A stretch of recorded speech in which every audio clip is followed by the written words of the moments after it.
To Glock or not to Glock? That is the question. That's what we're going to talk about today on Gunfighter Life. To Glock or not? So welcome to the podcast where we talk about guns, gunfighting the right way with God Almighty at the center, Judeo-Christian values, and real-world first-hand experience. On that experience, I've been leaving out the bio on a lot of episodes. I'm going to plug it into this one because I want you to deduce that I have some real-world first-hand experience with the Glock to establish some street cred, that I'm not just somebody with some opinion, armchair, saying this is why the Glock is awesome or this is why it's not awesome. Somebody that's used it in real-world situations, and I'll plug in some of those, what God's allowed me to do here, and we'll get into the episode. Bio. First and foremost, I am a Christian. That is number one in my life, serving God, following Jesus. Combat veteran, served in the United States Marine Corps and the Army. Also law enforcement veteran, private contractor, state rifle and pistol champion. Professional big game hunter and guide. If you feel called to support, check out Patreon. There should be a link in the show notes. With that, I am your host, Michael Milito, and I am blessed to serve you today. Okay, so that bio, when I was a sworn peace officer, a cop with LAPD, that was my issued duty gun. There was a time, believe it or not, when I was a Glock person. I got different models of Glock. I even went from the Glock 22 that was issued, and for a time I carried a Glock 21. Also, when I was a private contractor for a 3-letter government agency, I carried a Glock. As the commander of a tactical team, sometimes I carried a Glock. It wasn't my go-to, but we had different missions. Sometimes we worked overt as a visual deterrent, like full kit, plate carrier, war belt, all the stuff. Sometimes we worked covert, plain clothes. Sometimes a 3-piece suit. Sometimes for some of those missions, I would carry a Glock. Also, when I went to initial training, when I would go to some training, and when I don't often mention this in the bio anymore, but I still am technically, I guess, a professional firearms instructor for one of the biggest schools in the country, and by that measure, probably the world, for teaching civilians how to shoot a handgun. I think I exclusively would shoot and carry a Glock, both training other people and when I would go to training a lot of times, because I didn't want them to see me shoot and think, oh, it's because he has a really fancy STI or because he has this gun or that gun, because most people shoot a Glock. So even if I had what I would consider quote-unquote better guns, I would often run a Glock, especially if I'm the commander and I'm there in training with my guys, and a lot of my guys run Glocks. Again, I don't want them to think I'm shooting so good because I have a fancy gun, even if I shoot better with the fancier gun. That's not the point of that. So I know sometimes it might come across, if you listen regularly, that I'm a Glock hater. I'm not a Glock hater. I just hope to be a Glock realist. And I don't even think Glock is a bad gun. What I think is they're highly overrated. They make up a giant chunk of the market. And there was a time, even when I got serious about shooting, when I was a cop in the early aughts, and when I started transitioning from more precision rifle shooting to practical handgun shooting, there weren't a lot of options. I adopted the Smith & Wesson M&P very early on when I was looking for an alternative to the Glock. And there wasn't a ton of options out there then. We kind of live in the golden age now. There's so many good options. And again, I'm not saying Glock is bad. I just think they're overrated, but that doesn't make them a bad gun. A lot of stuff is overrated that doesn't make it bad. My wife came up with this analogy. I asked her, and she said Yeti, like the Yeti coolers, the Yeti cups. They're pretty hyped. Like if you think of like what's the go-to cooler for hunting, for fishing, for outdoors, you might think Yeti, and that they're really well known, and they make up a giant chunk of the market. But there are probably many other brands that are just as good or better that aren't as well known, and they don't take up nearly as big a chunk of the market. But that doesn't make Yeti a bad cooler. They're a fine cooler. That doesn't mean they're the best for you or or whatever just because they're Yeti. If I'm trying to make an analogy for you guys, and I thank my wife for that. So I don't think Glocks are a bad gun, and I think there was a time when there was a real case for those because there wasn't a lot of other guns, let's say, in their arena. Price point, polymer striker fired. We think today, especially if you've come into kind of tactical shooting in the last 10 years, that just polymer striker fires are everywhere. But there was a time when it was not so. There was a time if you wanted a polymer striker fire, it was like a Glock or a Sigma, which in that case, Glock is a clear winner. And there are a slew of other polymer striker fired handguns in that price point today.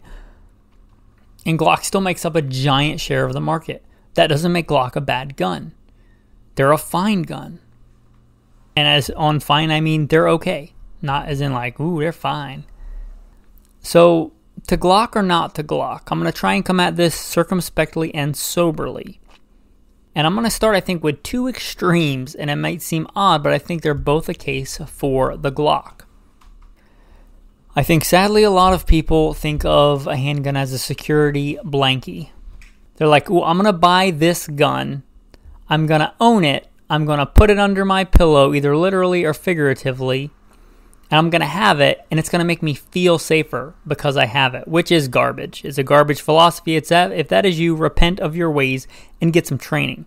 But I must concede there are a lot of people like that. They either don't shoot it at all, or they shoot a box or two through it. Go kicking around a used gun store, and I have worked and managed, behind a gun counter, and you open up guns that come in for sale, and you can still see the factory copper-colored lubricant in the Glock that's coming in as used because it wasn't ridden hard.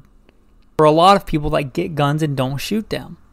If this is, and this I think is a big chunk of the market, people that just want a gun as they view the gun as their security blanket, and they think, ooh, I have it, check the box, I have a Glock, cops run a Glock, FBI runs Glocks, operators run Glocks, ergo, I'm now equal to an operator, I'm good to go. Wrong answer, repent of your ways if that is you. But I must concede that's a big chunk of people. So if you're just going to buy a gun and put it under your pillow or have it and shoot it once or twice a year, and you just want something that works, yeah, why not? Because the fact that a gun has slightly better ergonomics or better sights or a better trigger, for that person, it makes no difference. Right? It makes no difference because the difference between one platform and another, if you almost never shoot and train with a handgun, is irrelevant to you. It's like taking somebody that never does cardio and enter them in a marathon. The fact that they have good sneakers or, the cheapest Walmart or Crocs, right? The fact that they're going to finish that marathon or not is not going to be dependent on the shoe. It makes very little difference. So for that person, yeah, why not get a Glock? And if you decide you want to sell it, Glocks hold their value pretty well. So for the person that's not really going to actually shoot and train, Glock makes a lot of sense. And if you're offended by that, perhaps that's you. And perhaps you need to be circumspect and examine that. And I said a complete other far side of that. Here's another category of people that where Glocks make a lot of sense.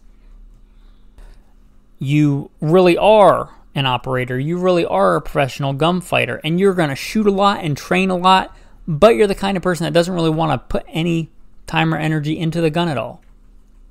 You could buy a Glock, factory option night sights, run that thing hard, put it away wet day after day, year after year, and it's probably going to work. So for the guy that's serious, it's going to shoot, thousands of rounds a week, doesn't want to go home and clean his gun, doesn't obsess, doesn't read Recoil magazine, and doesn't care that this gun is modular and his Glock isn't, because he's going to get it, he's going to shoot it, and that's going to be it. Again, I was the commander of a tactical team, and I was literally in charge of writing the policies, and I would let them carry a vast array of handguns, provided they were good quality, they could make it through training, and they could meet all the standards and all that stuff. And a lot of those people ran Glocks. A lot of the people that I respect as professional gunfighters would just run the Glock. They're mostly veterans. I meant military veterans also. I like law enforcement veterans. But A lot of those guys, I respect them. They took their job seriously, but they just wanted a gun to work. They were going to put tons of rounds through it, because we did. And that was it. And I guess an easy cop-out answer would be, if that's what you're issued, then you don't really have a choice, right? If that's what you're issued. Like when I was not even LAPD, because I could qualify with other weapons and carry other weapons. But when I was a private contractor for a 3-letter government agency, we were issued a Glock, and a Glock is what we had, and the Glock's what we had to qualify with and train people on, and that was it. There was no liberty to, oh, I want this gun. Nobody cares. This is what you're given. You know, you got your Colt M4 and you got your Glock 17, and you had better make do with it. And in that case, yeah, you're going to run the Glock, because that's what you're issued. You don't have a freedom to have any other choice. And I think those, to be fair, are scenarios where one would have a Glock and it makes sense. I'm going to go through some scenarios, I think, where people pick Glocks, but it doesn't really make a logical sense. It makes emotional sense maybe, but let's go there. The person that's just died in the wool Glock. Oh, Glock, they drink the Glock Kool-Aid. It's Glock perfection. Oh, everything else is subpar because it's not a Glock. And my uncle's cousin's brother, who was an operator, Navy SEAL, Delta Force, NASA alien fighter, says Glock's the only thing. And I therefore think that Glock is the only thing, even though I don't have any firsthand experience in it, and I'm dyed in the wool Glock, so therefore I'm going to run a Glock. And again, I've been around the block enough that, not that exact scenario, but there are a lot of people like that. They're brand loyal. And blind brand loyalty to anything doesn't really make a lot of sense. Now, Glock has a good reputation in a lot of areas, and I think in a lot of ways it's deserved. But I do think it's a little bit overhyped and overblown. Are they a good, dependable gun? Yeah, and I'd say for a long time they were like the most dependable handgun. I think there are plenty of other guns today that are as dependable, as reliable. So is the Glock reliable? Yeah, but that doesn't mean they're the only handgun that's reliable. Are Glocks a good affordable option? Because even when Glocks were around in the early days, the HK-USP was a really good gun, or the Sig Sauer 226, 229. But they were much more costly. So Glock was kind of that game in town where if you wanted a more affordable gun that was reliable, that was it. Again, that's not the case anymore. There are several other options that are just as reliable and just as affordable. So again, I'm not saying Glock is a bad gun. I'm just saying they're a little bit overplayed. So if you're the guy that's just dyed in the wool Glock and you've got Glock stickers on your truck and Glock stickers on your car, and I should mention, going to the bio, I have one GSSF stuff. I have one handguns, one Glock. So like shooting Glocks, competing with Glock, and winning Glocks. In fact, somewhere I think I have a 500 patch, which if you're familiar with GSSF, that's like for shooting a perfect score in a match. So again, Glock is not a bad gun, but I think there are other options. So if you're just blind brand loyal to the Glock and are not willing to consider anything else because anything else is not a Glock, ergo it's inferior, I think that's not a logical argument. That's an emotional argument. And I think that, just to be honest, just from me spending decades in the industry, I think that's a big chunk of it. People they're just blind brand loyal. And I try not to bring that here at this show. There's a reason, well, there's many reasons. One, because God says you shall take no bribe. And a bribe blinds the eyes of the wise and twists the words of the righteous. That I take no sponsors. You're no like gun company sponsors. I've turned down sponsors. And from a financial standpoint, that doesn't make a lot of sense. You know, the ways of the world, that's foolishness. But from an integrity standpoint, that makes a lot of sense. I don't want to be brand loyal to any brand. I don't want to have some company sponsor me and say, oh, this company's guns are the best because they sponsor me. Like, you really got to question that kind of stuff when you see it. Is that really who you want to take advice from? That's on you. You judge that. But that blind brand loyalty. Another people, they just trust because so-and-so uses it.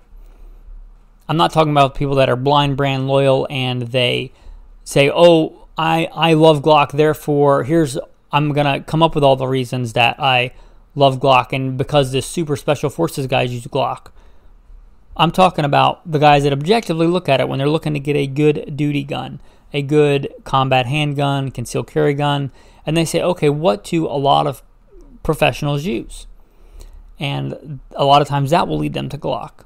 And I get that. I get that's illogical, and I got more respect for that than the brand loyal people. But here's what I want you to realize. This is coming from a former police officer.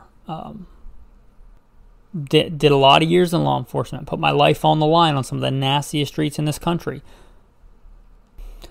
Most cops are not gunfighters. You have to realize that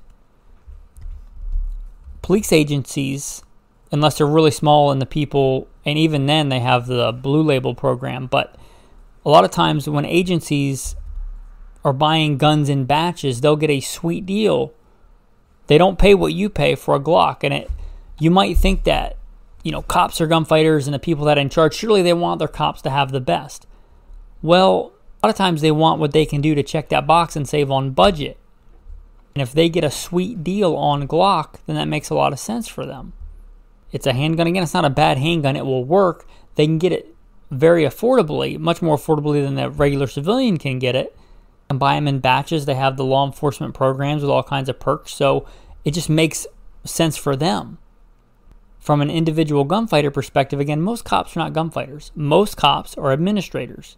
Just go to the average street cop, which is a hard job. I'm not taking away from that. I was one. Your average beat cop, patrol cop, and ask them how much time they spend pulling a trigger, either training or in real scenarios, or even with a gun in their hand, training in real scenarios, versus how much time they spend with a pen or pencil or a keyboard in their hand. And you'll quickly find out, and if they're being honest, they'll realize too that they're administrators. They're record keepers, documenters, transporters, much more than they are a gunfighter.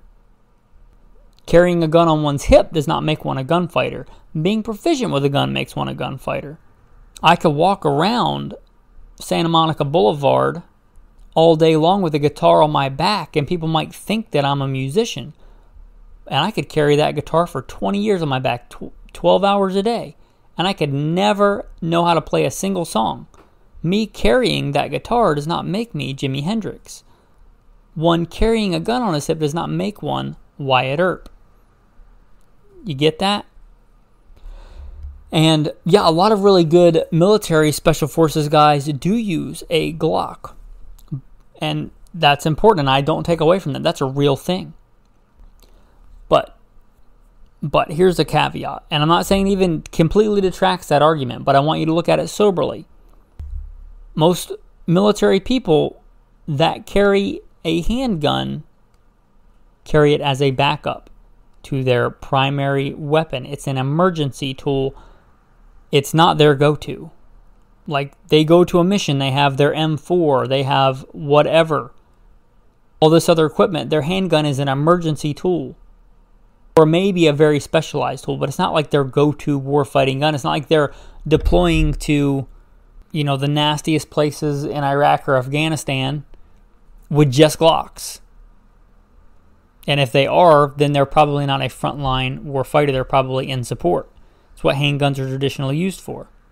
And that's still not completely taken away from that argument. That argument does have some teeth, right? The fact that those guys use those shows a lot of good things about the Glock. They do hold up to abuse.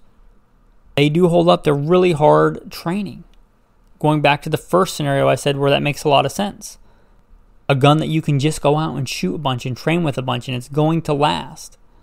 You've got a bunch of other stuff to concern yourself with, like night vision and thermals and C4 and blasting caps and GPSs and your primary weapon and comms and all that stuff. And you want a good handgun that will work, that you don't have to spend a lot of time on maintaining. Not that they don't clean their guns, but you get what I'm saying. That makes a lot of sense in that thing, in that role. But just saying, oh, well, the FBI uses Glock, therefore Glocks must be awesome. Well, the FBI, and I'm an FBI certified handgun instructor, right? I guess that's all I should say about that. But the FBI, what does that stand for? They're the Federal Bureau of Investigation. They're not the Federal Bureau of Gunfighters. They're not the Federal Bureau of Awesome Shooters. They're not the Federal Bureau of Gunslingers. They're the Federal Bureau of Investigation. They're investigators. You have some specialized units that, just like cops, that like there are specialty jobs being a law enforcement officer, whether local or state or federal, that you could say are gunfighters, but the vast majority are not. The same with the FBI. They are investigators. The fact that they use those, that doesn't mean that it's the best choice for you. That doesn't mean they even choose those because they are the best. There's a lot of other bureaucratic reasons and administrative reasons that go into that maybe don't apply to you at all. So again, look soberly at that.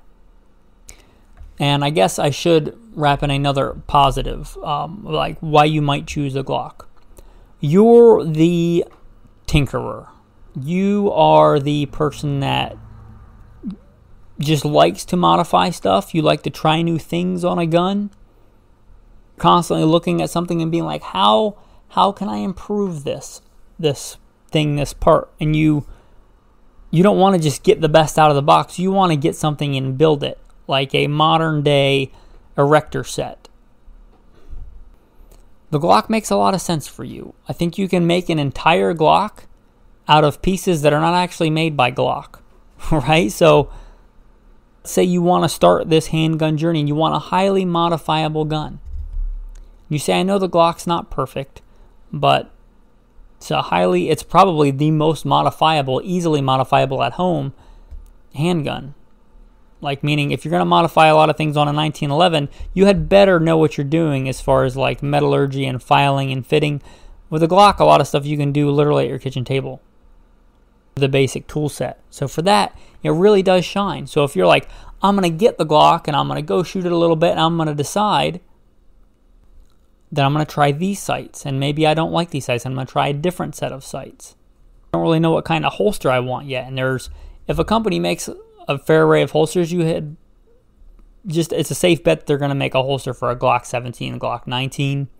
So you get what I'm saying. If you're like, I'm going to try this holster, I'm going to try appendix. I don't like appendix. I'm going to try 3 o'clock. Okay, I like 3 o'clock. I'm going to try inside the waistband. I don't like that. Now I'm going to try outside the waistband. Okay, so now that I know this, I'm maybe going to look for the best outside the waistband 3 o'clock holster I can find. You're going to have a lot more options with the Glock than you are, let's say, an HK USP 45 expert, right? Just for real. If you're the guy that's like, I'm going to try this trigger, and it's a good trigger, but you know what? I'm going to try a flat trigger. And I really like the flat trigger, but I don't like this about it. Can I find another flat trigger that keeps the stuff I like and gets rid of the stuff that I don't like? Oh yeah, okay. If you're that guy, the Glock makes the most sense for you. And you might think, and I would even make the case, it wouldn't be better, it would be almost as good as the 320, because the 320 is modular, the 320 M17, because especially for the frame. Because a lot of guys, unless they're just a purist, and I've known a few, but a lot of guys will modify their Glocks quite a bit. So you got to ask yourself, is it really a Glock once you get to a certain point of modification? But a lot of guys, especially pro gunfighters, it is not uncommon to take a Dremel to, let's say, the trigger guard, because it's not very ergonomic, or filling the backstrap in with some kind of compound and literally taking a Dremel to it so you don't have such a unconventional grip angle. That's a real common modification for a lot of real-world gunfighters. If you're going to be modifying the frame a lot and you're not used to it, then I could really see a case for the 320, because you could just get the factory one and just Dremel a lot out of it, right? And if you mess it up, you just buy another factory grip module and you're out $40 or $50. You mess up the grip module on a Glock, you've messed up the Glock, because that is the serialized part. But if you're willing to just send that off and have somebody that knows what they're doing mess with it, or you're willing to take that risk of stippling it yourself and putting different texture on it yourself, then I still think there's an advantage to the Glock, because there's just so many aftermarket stuff, barrels, triggers, sights, holsters, all the stuff. So for that, it makes some sense. I can really see a good case for that. Yeah. So, to Glock or not to Glock? I'm not going to tell you not to Glock. I'm not going to tell you to Glock. I'm saying there are good reasons and there are less legitimate common sense reasons to choose a Glock. If you decide to choose a Glock, we can still be friends. Plenty of my professional gunfighter friends, they to this day run Glocks. So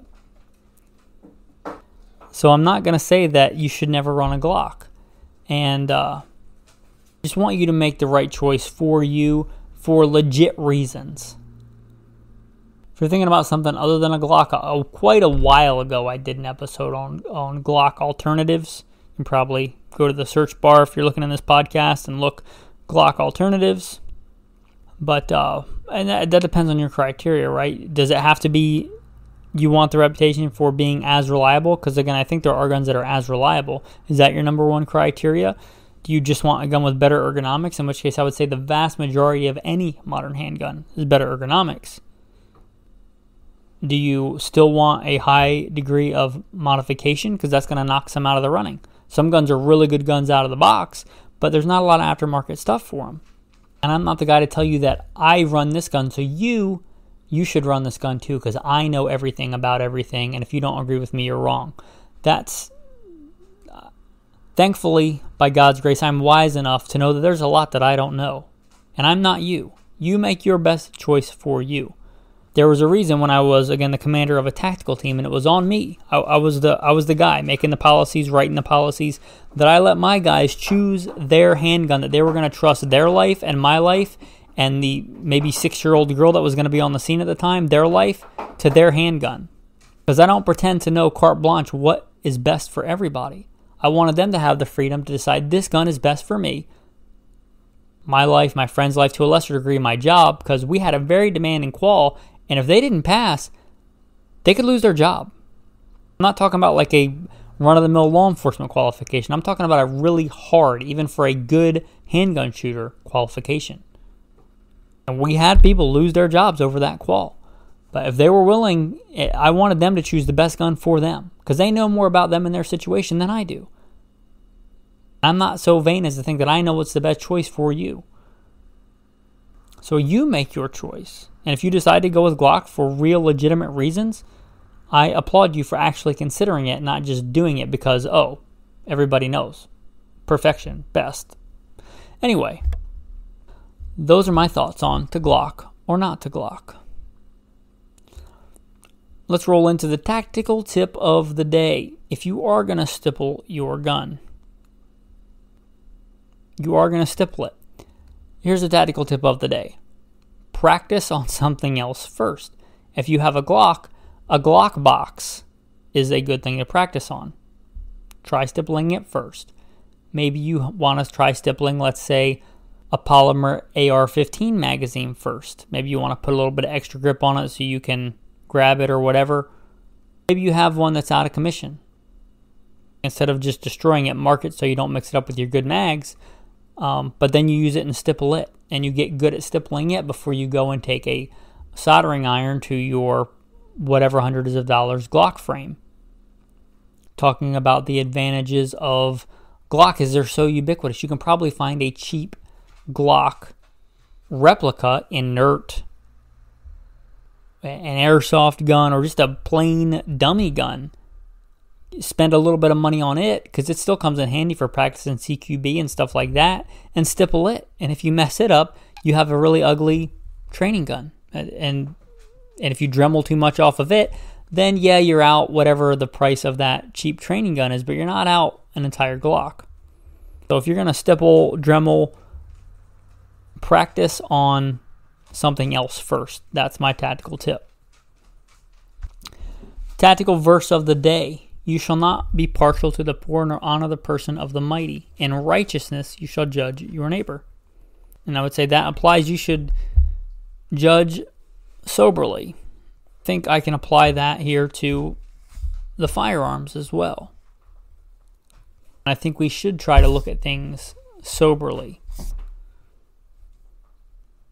Some other scriptures that relate to that: you shall do no injustice in judgment, in measurements of length, weight, or volume. You shall have honest scales, honest weights, an honest ephah, and an honest hin. And you shall not have in your bag differing weights, a heavy and a light. You shall not have in your house differing measures, a large and a small. You shall have a perfect and a just weight, and a perfect and a just measure. So look at things, hopefully, soberly, correctly, righteously. With that, men, thanks for listening, and have a blessed day.